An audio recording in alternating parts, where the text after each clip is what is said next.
Yo les gens, j'espère que vous allez bien, je vous retrouve aujourd'hui pour une nouvelle vidéo sur GTA V, une vidéo customisation de voiture avec aujourd'hui, la customisation en avance de la Cypher que vous voyez ici, qui est une copie en gros de BMW style 1M ou même plutôt M2 d'ailleurs.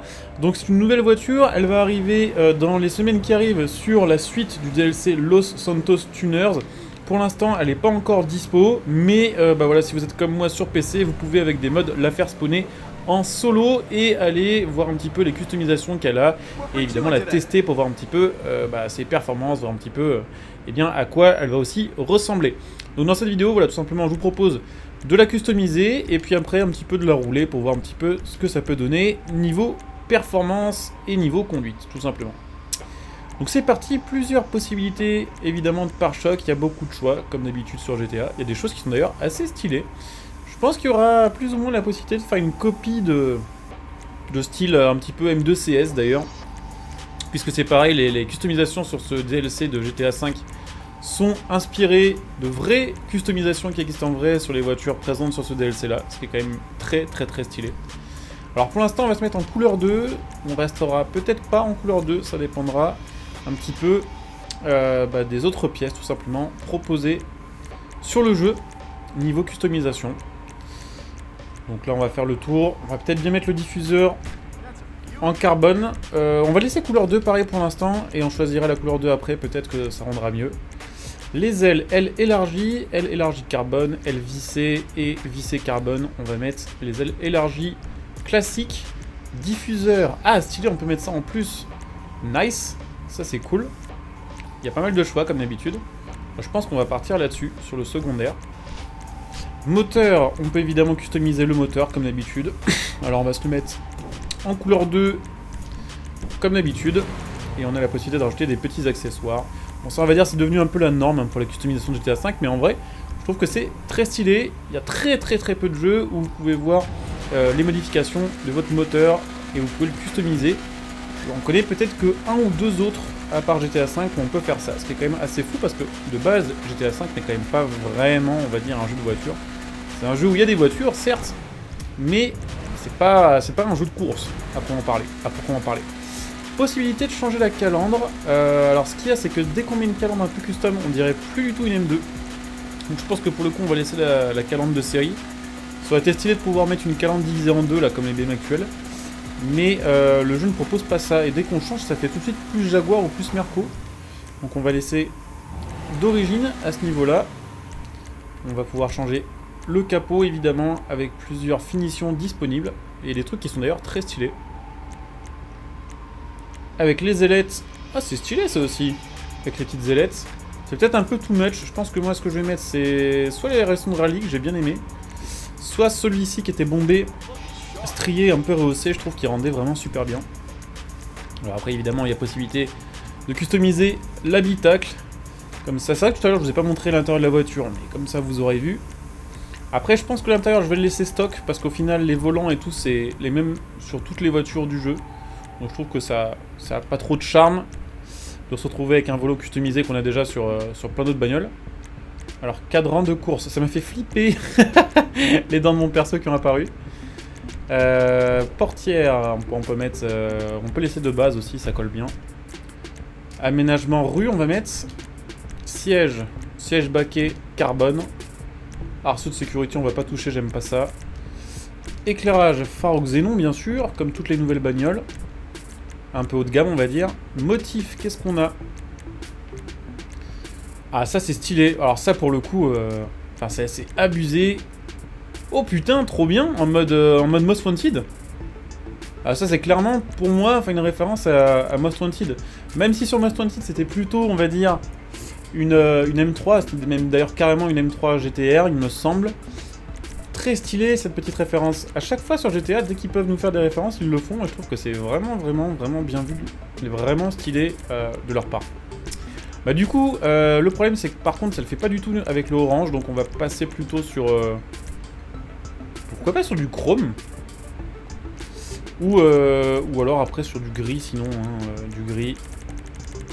Ou même une copie carbone, ou du noir.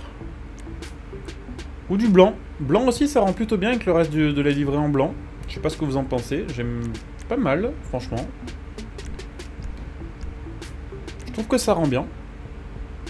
Alors après, évidemment, on a les finitions, on a tout ce qui va avec. On a le toit qui est customisable, bien sûr. Avec un toit, là aussi, pourquoi pas un peu bombé. Tac. Et possibilité de mettre des ailettes de toit. Donc ça, c'est vraiment, on va dire, la base. Ça, c'est stylé, ça fait vraiment M2 aussi. Bon, je pense qu'on va mettre ça, d'ailleurs, simple. Ailettes de course. Comme ceci, bas de caisse customisé évidemment, alors là aussi si possible en couleur 2. Regarde un peu les différentes formes. Je pense qu'on va mettre ça. Aileron.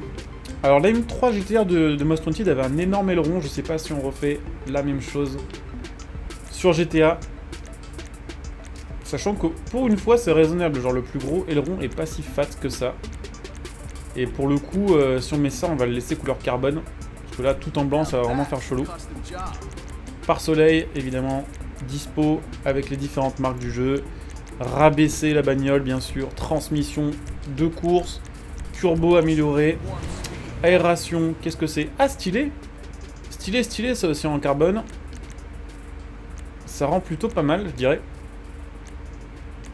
Alors, je pense qu'on va mettre ça, mais on va faire quelques modifications après pour la peinture, tout de même. Peinture, couleur secondaire. On va repartir sur du noir au final. Et ce qui est assez marrant, c'est que du coup, bah, ça va pas changer les aérations. Ok, what the fuck. Ma couleur secondaire, pourtant, je viens bien de mettre noir. Ah, plutôt, on va mettre carbone du coup. Et les roues, alors les roues, en fait, ce qu'il faudrait, c'est ces jantes-là, mais dans une autre couleur en fait. Alors, on va regarder si on trouve un truc similaire. Il nous faut des jantes en gros 5 branches, un peu modernes. Genre un peu comme ça, hein. Ça peut bien le faire franchement. Dans une autre couleur. Un peu plus foncé, couleur des jantes. Voilà, là c'est un peu trop.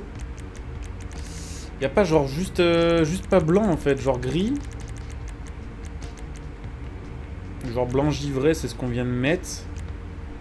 Ou sinon anthracite, ça rend plutôt pas mal avec le reste de la bagnole. C'est à mi-chemin entre la couleur du carbone et la couleur de la livrée. Avec éventuellement un petit peu de couleur aussi pour les détails. Alors peinture, couleur, définition par contre on va pas mettre rouge, ça jure beaucoup trop avec l'extérieur. Je pense que c'est pareil, on va partir sur anthracite. Et puis pareil hein, pour l'extérieur. Ça me paraît pas mal, je sais pas ce que vous en pensez. Évidemment, je vous propose d'aller voir le rendu in-game et je vous propose surtout de la rouler un petit peu pour voir un petit peu sa conduite, voir ses performances. Alors vu qu'on est sur le solo de GTA V, toutes les customs ne sont pas disponibles, c'est-à-dire qu'on n'a pas par exemple la possibilité de mettre les pneus de drift. Dans tous les cas, personnellement, je les aurais pas mis les pneus de drift parce que je préfère les voitures pour un peu de grip. Mais voilà, sachez que là, il n'y a pas 100% des customs dispo et c'est pareil, j'ai pas la customisation stance, c'est-à-dire que je peux pas rabaisser encore la bagnole, chose qu'on peut faire maintenant grâce au téléphone sur le online de GTA. Bon après, à part ça, la voiture a l'air d'avoir un grip correct. Assez étonnant d'ailleurs, je m'attendais à ce que ça glisse plus parce que c'est une BM en fait de base. Mais non, ils ont fait un truc en mode sobre. La voiture glisse pas trop, bon un peu, mais encore c'est assez léger. Après niveau performance pure, on va dire niveau accélération, niveau vitesse, c'est assez dur de se rendre compte sur GTA. Il faudrait pouvoir comparer avec une autre voiture en online. Bah, elle a l'air d'avoir une plutôt bonne vitesse. Après il faut savoir que de toute façon toutes les voitures de cette mise à jour, enfin, globalement 99% des voitures de cette mise à jour sont de très bonnes voitures. Notamment la Calico bien sûr, mais également la Yester qui est pas mal, et la Remus qui a un super bon grip. Globalement, toutes les voitures qui ont été ajoutées en sportive sur cette mise à jour là sont des bonnes bagnoles. Donc là pour le coup, celle-ci étant une sportive aussi, c'est logique au final qu'on retrouve eh bien, une petite, on va dire un petit avantage pour elle niveau performance. Donc voilà, petite BMW M2, je vais évidemment vous montrer aussi un petit peu le devant, c'est vrai que je ne l'ai pas trop montré depuis qu'on l'a customisé. Je trouve qu'elle rend bien. Après, évidemment, chacun aura ses petites préférences, ses petits goûts. Mais perso, j'en suis assez content. C'est une voiture que je vais être content de pouvoir mettre dans mon garage et content de stocker pour plus tard, si un jour il y a un DLC solo et que j'ai l'occasion de rejouer au solo de GTA V. Donc voilà, on va arriver à la fin de cette petite vidéo. Je peux pas vous dire combien elle va coûter parce que pour l'instant, je vous le disais tout à l'heure, elle n'est pas encore dispo sur l'online, mais ce sera certainement entre 1 et 2 millions comme d'habitude pour les voitures de ce DLC là. J'espère évidemment que vous aurez apprécié cette vidéo. N'hésitez pas à laisser un like, à commenter, à partager, à vous abonner. Pensez évidemment à venir me follow sur Twitch pour me voir en live. Le lien de ma chaîne Twitch sera sous cette vidéo en description et en top commentaire, donc n'hésitez pas à venir me follow. Et puis n'hésitez pas, si vous avez Amazon Prime, à utiliser votre Twitch Prime sur ma chaîne Twitch pour me soutenir gratuitement et profiter de votre côté de contrepartie gratuitement. J'ai un Twitter et un Facebook si vous souhaitez venir me rejoindre, tout simplement pour m'envoyer des messages privés, être au courant de mes posts sur les réseaux sociaux.